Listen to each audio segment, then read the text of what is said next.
രസമുണ്ടായിരുന്നു കാണാന്. ചിരിച്ച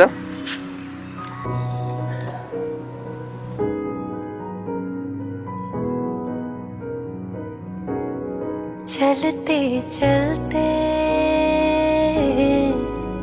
यूं ही कोई मिल गया था, यूं ही कोई मिल गया था, सरे राह चलते चलते, सरे राह चलते चलते. ഇപ്പോൾ ചിപ്പുവിൻ്റെ കാര്യം പറയണമെന്നുണ്ടെങ്കിൽ ഞാൻ അവിടെ ഇപ്പോൾ വീട്ടിൽ വരുമ്പോഴും അവളിവിടെ വേണമെന്നുള്ള ഒരു നിർബന്ധമായിരുന്നു. ഞാൻ ബാംഗ്ലൂരിൽ നിന്ന് വരുമ്പോഴാണെന്നുണ്ടെങ്കിലും എപ്പോൾ വീട്ടിലേക്ക് കയറി വരുമ്പോൾ അവളുണ്ടെങ്കിൽ ആ വീട്ടിലൊരു ഫുൾഫിൽമെൻറ്റ് നമുക്ക് ഫീൽ ചെയ്യുള്ളൂ.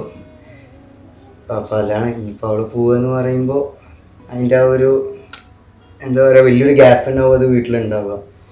അവൾ ആ ഒരു ഗ്യാപ്പ് ഫില്ല് ചെയ്യാൻ അവിടെ ആ ഒരു പൊസിഷനിൽ ഇനി വേറെ ആരും ഉണ്ടാവില്ല. പക്ഷെ അവളൊരു നെക്സ്റ്റ് ലൈഫിലോട്ട് പോവുകയാണ്. ഇപ്പോൾ ഈവൻ അവൾ ബാംഗ്ലൂർ വന്നപ്പോഴും ലോങ് പോയിരുന്നപ്പോഴൊക്കെ ആ ടൈമിൽ പോലും ഞാൻ നാട്ടിലേക്ക് വന്നിട്ടുണ്ടായിരുന്നില്ല. ഓളില്ലാണ്ട് ആ വീട്ടിൽ നിൽക്കുക എന്ന് പറയുമ്പോൾ ലൈക്ക് ഹൗസ് ഫുള്ള് ഒരു ശൂന്യം എംപ്റ്റി ഫീലാവും. അപ്പം എങ്ങനെയാണ് അത് അക്സെപ്റ്റ് ചെയ്യുക എന്നുള്ളതാണ് ഇപ്പം നമ്മൾ ആലോചിച്ചുകൊണ്ടിരിക്കുന്നത്.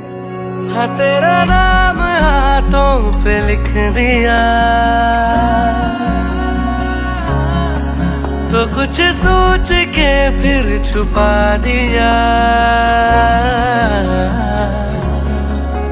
यूं झुका के पलकों को नाज से, बड़े कातिलाना लिहाज से बेखुदी का रास्ता दिखा दिया.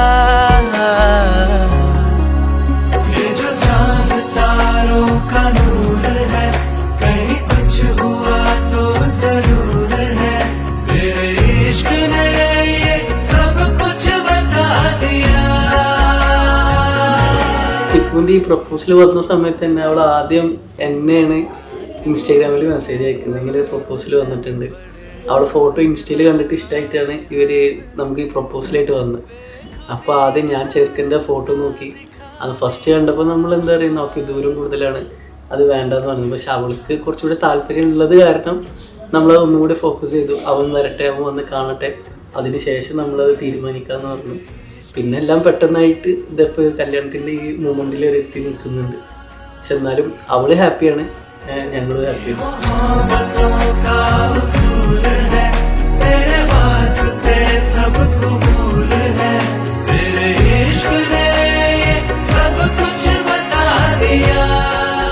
മകൾ ഫാത്തിമ സഫയെ ഈ സ്വർണ്ണാഭരണങ്ങൾ അതിന് പകരം നിങ്ങളെനിക്ക് ഹലാലായ ഭാര്യയാക്കി ഇണയാക്കി കൂട്ടിച്ചേർത്ത് തന്നതിന് നിക്കാഹ് ചെയ്തു തന്നതിന് ഞാൻ സ്വീകരിച്ചു.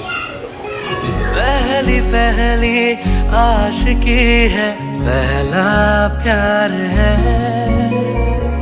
जो भी दिल में. ചിപ്പു എന്ന് പറയുമ്പോൾ ഞങ്ങളെ വീട്ടിലിപ്പോൾ അവളെ ചിപ്പു എന്ന് തന്നെ വിളിക്കുന്നത്. ഞങ്ങളൊരു കുഞ്ഞു ക്യൂട്ട് കുട്ടിയാണ് അവള്. അപ്പോൾ അവളൊരു കല്യാണ പ്രായമായി, കല്യാണം കഴിച്ച് നെക്സ്റ്റ് സ്റ്റേജിലേക്ക് ആവുന്നു എന്നുള്ളത് അത് നമുക്ക് ഇപ്പോഴും എന്താ പറയുക, ഇപ്പോഴും ഞങ്ങൾക്ക് സ്റ്റിൽ അവൾ ഇനി എത്ര ഏജ് ആയി കഴിഞ്ഞാലും ഓള് ഞങ്ങൾക്ക് ഞങ്ങളാ കുഞ്ഞ് സഫന്നെയാണ്.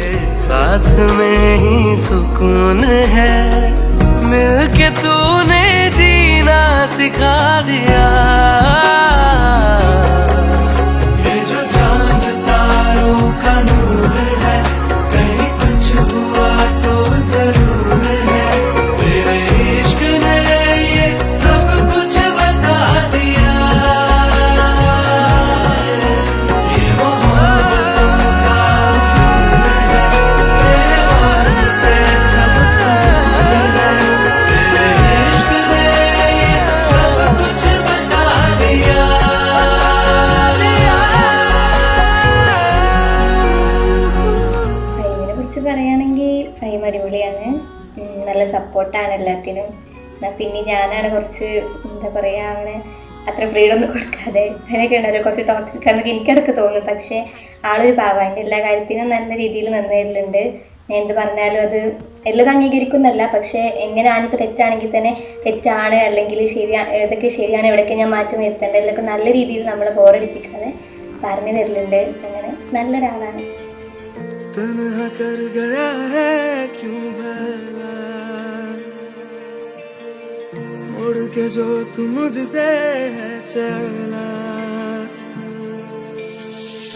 अखियां भी भर आए तुम हुए जो बजाए, धागे जो छूटे सारे नाते भी टूटे सारे, क्यों सावरे कब से मैंने रहना है जग के बिताई, कहे ना कोई प्रीत मोरी कभी ना रंग लाई, बरसे मोरे नैना पिया जो हर जाई, लगन वाली क्यों लगन वाला क्यों उनसे लगाई, बरसे मोरे नैना बरसे मोरे नैना बरसे मोरे नैना, पिया रे हर जाई,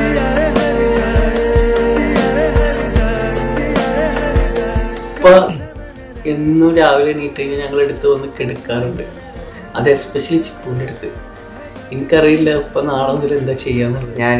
എനിക്ക് ഇന്ന് രാവിലെ തന്നെ ഇറങ്ങുമ്പോൾ ഉപ്പനെ നമ്മൾ പുറത്തേക്ക് വിളിച്ച്, അപ്പോൾ ഉപ്പ പുറത്തേക്ക് ഇറങ്ങുന്നില്ല. ലൈക്ക് ഉപ്പൻ്റെ മുഖത്ത് 2 ദിവസമായിട്ട് ഉപ്പൻ്റെ മുഖത്തൊരു സങ്കടമുണ്ട്.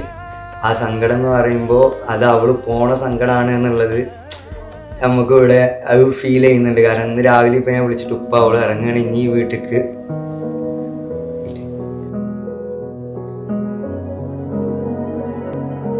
नैना मोरे तकते राहें तेरी, तो से है बांधी दिल की डोर मोरी, रंग भी सभी बरसे मोरे अंगना, छाई है खुशी की ये बहारे, सावरे सजना आकर रंग मोरे तू रंग जा,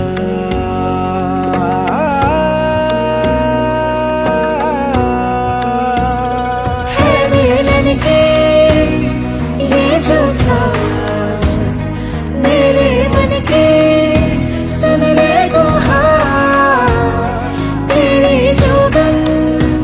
വീടെന്ന് പറഞ്ഞു കഴിഞ്ഞാൽ വീട്ടിലെല്ലാവരും എനിക്ക് മിസ് ചെയ്യും എന്തായാലും. പിന്നെ എപ്പോഴും കൂടുതലായിട്ട് ഉമ്മയും ഉപ്പാൻ്റെ അടുത്ത് അറ്റാച്ച്മെൻ്റ് ഉള്ളത് ഞാനായിരിക്കും. കാരണം ഞാനാണ് ഇന്നിപ്പോൾ 22 വർഷമായിട്ട് വീട്ടിൽ അങ്ങനെ ഉള്ളത് ഞാനാണ്. അപ്പോൾ പിന്നെ ഉമ്മ എന്ന് വെച്ച് കഴിഞ്ഞാൽ ഉമ്മ അധികം അങ്ങനെ എല്ലാവരുടെ അടുത്ത് എല്ലാ കാര്യങ്ങളും ഷെയർ ചെയ്യില്ല.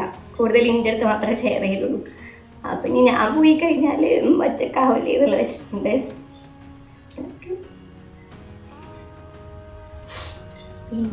പിന്നെ എൻ്റെ ഇക്കാക്കാരെ അവരെന്തായാലും എനിക്ക് നന്നായിട്ട് മിസ് ചെയ്യും. കാരണം ബസീർക്കാന്ന് പറയുമ്പോൾ കല്യാണം കഴിഞ്ഞ് കൂടെ എന്തെങ്കിലുമൊക്കെ ഷെയർ ചെയ്യാൻ ഭാവിയെങ്കിലും ഉണ്ടല്ലോ എന്ന് ഞാൻ ആലോചിക്കുന്നുണ്ട്. പക്ഷെ അതിൽ വെച്ച് കഴിഞ്ഞാൽ ഇനി അവൻ്റെ കല്യാണം കഴിയുന്നവരെ എനിക്കൊരു സമാധാനം ഉണ്ടാവില്ല.